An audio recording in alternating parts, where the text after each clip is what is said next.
வணக்கம். இன்னைக்கு இந்த விளக்க உரையில நாம ஒரு ஆழமான விஷயத்த அலச போறோம்.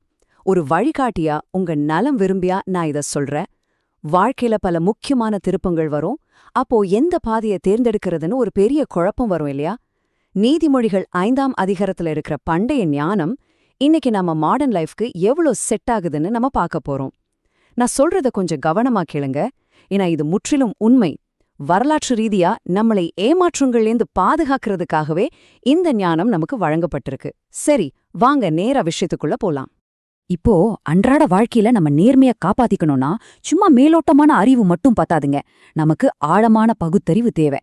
அதை எப்படி நடைமுறைப்படுத்துறதுன்னு நம்ம தெளிவா தெரிஞ்சுக்கணும். ஏன்னா ரொம்ப கவர்ச்சியான வார்த்தைகளும் தேன் தடவிய வாக்குறுதிகளும் நம்மள ஈஸியா திசை திருப்பலாம். மனிதர்கள் பல காலமா இதெல்லாம் சந்திச்சுட்டு தான் வராங்க. ஆபத்து நம்மள தாக்குறதுக்கு முன்னாடியே அதை சரியா அடையாளம் கண்டுபிடிக்க இந்த ஞானம் ஒரு பெரிய கேடயமா நமக்கு பயன்படுது. நாம எல்லாருமே வாழ்க்கையில ஒரு கட்டத்துல இந்த குறுக்கு வழியில நிப்போம். அதாவது உடனே கிடைக்கிற ஒரு சந்தோஷத்துக்கும் நீண்டகால யதார்த்தத்துக்கும் நடுவுல நடக்கிற ஒரு பெரிய போராட்டம் தான் அது. கொஞ்சம் பழங்காலத்து அரசர்களையும் ஞானிகளையும் நினைச்சு பாருங்களேன். தங்களை சுத்தி இருந்த முகஸ்துதி செய்றவங்களோட தந்திரத்தை அவங்க எப்படி முறியடிச்சாங்க? அந்த தற்காலிக கவர்ச்சியை நம்பாம அதோட பின் விளைவுகளை அவங்க முன்கூட்டியே உணர்ந்தாங்க. ஆபத்து நெருங்குறதுக்கு முன்னாடியே அதை விலக்கி வைக்கிற அந்த விவேகம் உங்ககிட்ட இருந்துச்சு. அதுதான் அவங்கள காப்பாத்துச்சு. ஆரம்பத்துல இந்த தூண்டுதல்கள் எல்லாம் பாக்குறதுக்கு ஒரு அழகான தங்கக்கோப்ப மாதிரி ரொம்ப இனிமையான வாக்குறுதிகள தான் தெரியும். எல்லாமே ரொம்ப அழகாவும் பாதுகாப்பாவும் உடனே ஒரு பெரிய உற்சாகத்தை குடுக்கற மாதிரியும் இருக்கும். ஆனா அதோட நிஜ முகம் உடைந்த கண்ணாடி மாதிரி ரொம்ப கசப்பானதுங்க. இத நல்ல மனசுல பதிய வச்சுக்கோங்க. ஏன்னா இது முற்றிலும் உண்மை. ஏதோ ஒரு தற்காலிக இன்பத்தோட தொடங்குதோ அது பெரும்பாலும் குற்ற உணர்ச்சி அப்படிங்கிற ஒரு கூர்மையான வாளா தான் போய் முடியும். இது பல குடும்பங்களை சிதைச்சி நம்பிக்கைகளை உடைச்சி பெரிய வலிய தான் கொடுத்திருக்கு. சரி, இது எப்படி படிப்படியா நடக்குதுன்னு பாருங்க. இது ஒரு சறுக்கு மரம் மாதிரி. முதல்ல ஒரு நிமிஷம் கேட்கிற அந்த இனிமையான வாக்குறுதிகள், அடுத்த நாள் பரவாயில்ல ஒரு சின்ன அட்ஜஸ்ட்மெண்ட் தானே அப்படின்னு ஒரு சிறிய சமரசத்துல போய் நிக்கும். அந்த சின்ன சமரசம் ஒரு வருஷத்துல ஒருத்தரோட ஒட்டுமொத்த மரியாதையும் காலி பண்ணிடும். கடைசியா ஒரு 10 வருஷத்துல பாத்தீங்கன்னா அவங்க அதிலிருந்து மீளவே முடியாதபடி அடிமைத்தனத்தோட சங்கிலில மாட்டிக்கிறாங்க. மனிதர்கள் உண்மையிலிருந்து எப்படி மெல்ல மெல்ல விலகுறாங்க அப்படிங்கறத இது ரொம்ப தெளிவா காட்டுது.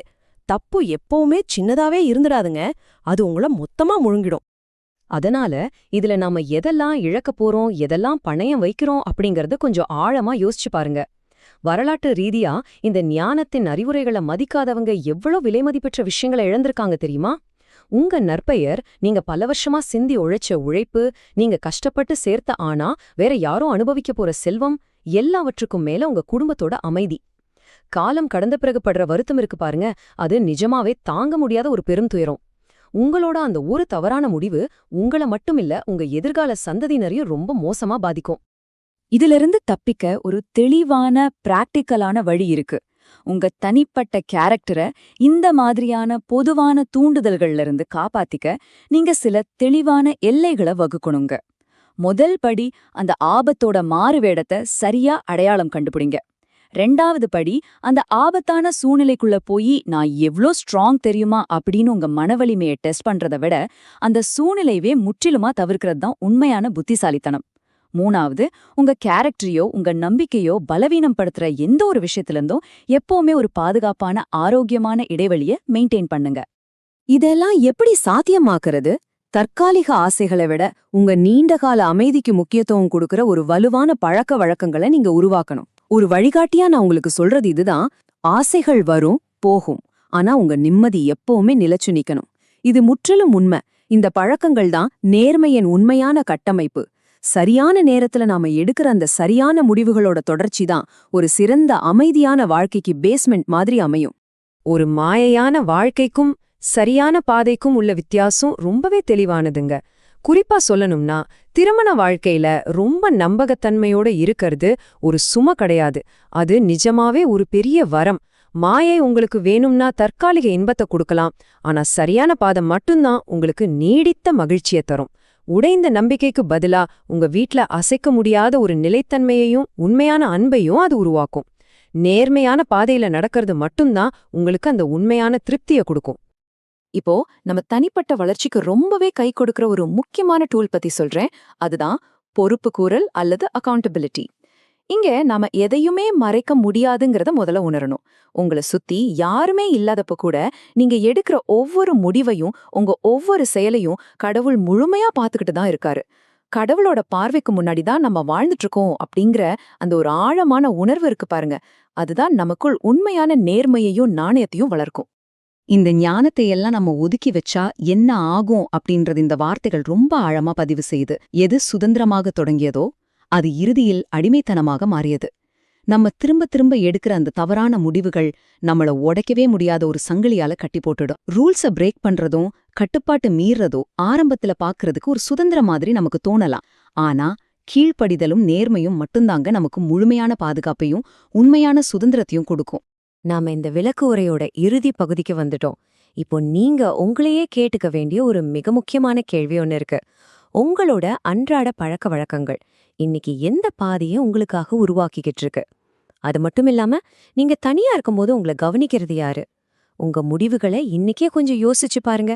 ஞானத்தோட வழிகாட்டுதலை ஏத்துக்கிட்டு நேர்மையான பாதையில நடக்கிறதோட அந்த உண்மையான சுதந்திரத்தை முழுமையா அனுபவிங்க. ஏன்னா அது மட்டும்தான் உங்களுக்கான சிறந்த பாதுகாப்பான பாதை.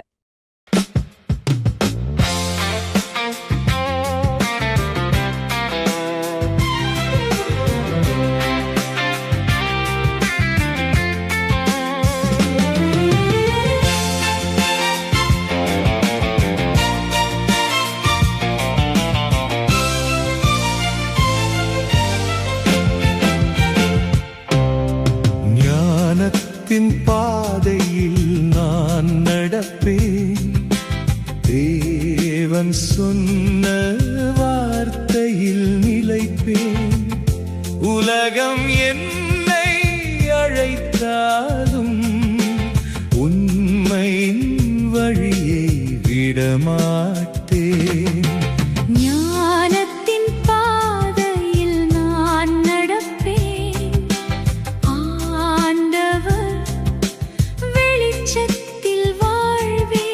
சோதனை வந்தாலும் பயமில்லை, இயேசுவின் கரத்தில் நிற்பேன்.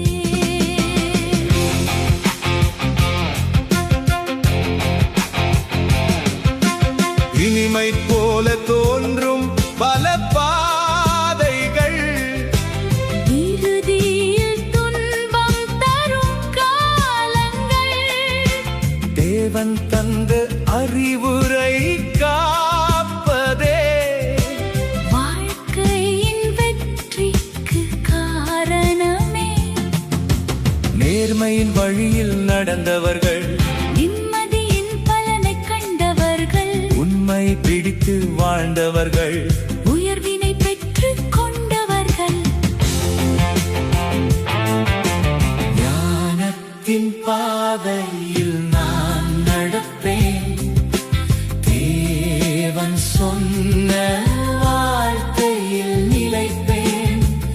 உலகம் என்னை அழைத்தாலும் உண்மையின் வழியை விடமாட்டேன்.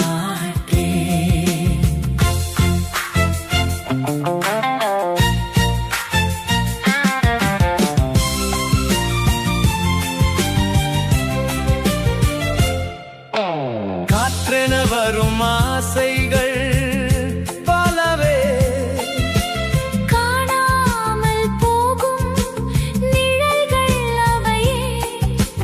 கர்த்தரின் வார்த்தை நிலையானது, காலங்கள் மாறினும் மாறாதது. விசுவாசம் நம் கேடயம் ஆகுமே. ஞானமே நம் வெற்றியின் பாடலே. ஆண்டவர் காட்டும் நல்ல வழியில் ஆனந்தம் தினமும் பெருகிடுமே. ஞானம் நம்மை நடத்துமே. தேவன் நம்மை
உலகம் என்னை அழைத்தாலும் உண்மையின் வழியை விடமாட்டேன். ஞானத்தின் பாதையில் நான் நடப்பேன். ஆண்டவர் வெளிச்சத்தில் வாழ்வேன். சோதனை வந்தாலும் பயமில்லை. இயேசுவின் கரத்தில் நிற்பேன்.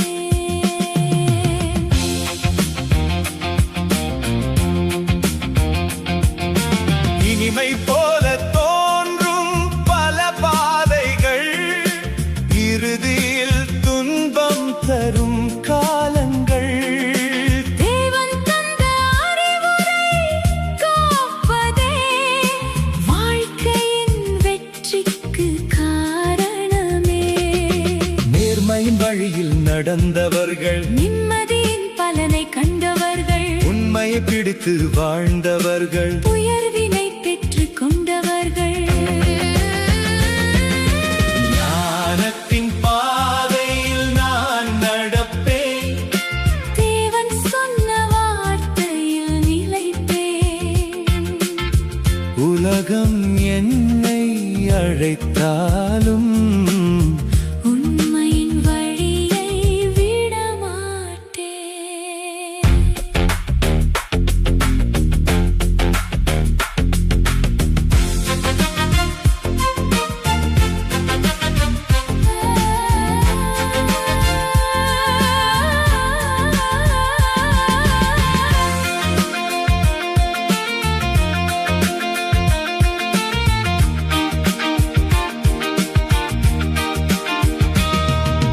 காற்றென வரும் ஆசைகள் பலவே, காணாமல் போகும் நிழல்கள் அவையே. கர்த்தரின் வார்த்தை நிலையானது. காலங்கள் மாறினும் மாறாதது.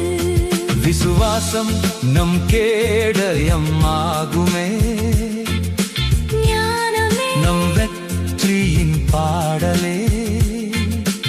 ஆண்டவர் காட்டும் நல்ல வழியில் ஆனந்தம் தினமும் பெருகிடுமே. ஞானம் நம்மை நடத்துமே, தேவன் நம்மை காக்குமே. உண்மையில் நிலைத்திடுவோம். வெற்றியை பெற்றிடுவோம். ஞானத்தின் பாதையில் நாம் நடப்போம். தேவன் தந்த வெளிச்சத்தில் வாழ்வோம். உலகம் மாறினும் நாமோ என்றும்